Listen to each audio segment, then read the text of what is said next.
Welcome to the Stress Outlet. My name is Dr. Kimberly Quinn, also known as Dr. Unstuck. And oh my gosh, see the snowshoes? Yeah, it's time. And when the monster hat comes out, it means it's cold. I mean, it's not super cold today. It was 14 in the driveway, so it's probably like 10 here or maybe 8. I don't know, I didn't check. But the boys are okay. We're not going in super deep because of that. But look at that. Intoxicating is what that is. Absolutely gorgeous.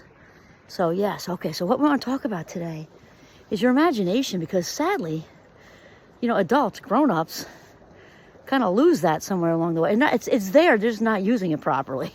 You know, I think of a Harry Potter's invisibility cloak, and you use it wisely. We are not using our imaginations wisely. And go find a 4 or 5-year-old.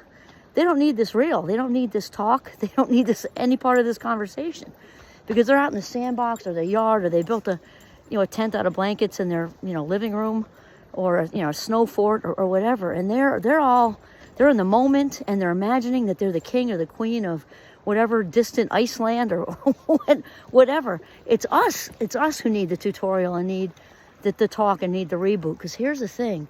We most often use our imagination for anxiety, which is future travel.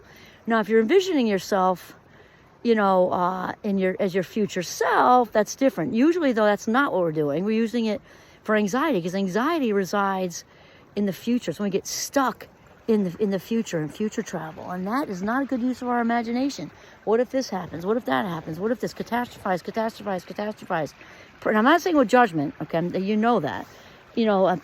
Practicing, rehearsing the worst case scenario, the second worst case scenario, and the third worst case scenario, so that we're ready, when the thing happens.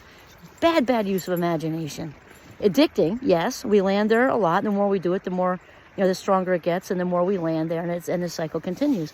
And then the other way we use our imagination is to ruminate over the past. So both of those things are ripping us out of the present moment, when we could be using our imaginations to envision living at the end of our desire when it's actually happening. And you're probably saying, oh, well, she's in the future. No, because it's a choice. It's a mindful choice to be in the present moment, feeling the feelings of when said thing happens, what it feels like. Envisioning yourself walking confidently, dressed to the nines into a meeting or whatever the thing is. Picture yourself showing up at a closing for a house and what it feels like, not just the actual transaction, but feeling what it feels like. Imagine how great it feels to walk into an empty house, picturing the furniture or whatever the thing is. But that's our imagination. Picture that soulmate walking through the door. Picture that soulmate walk through, and rehearse, and feel what it feels like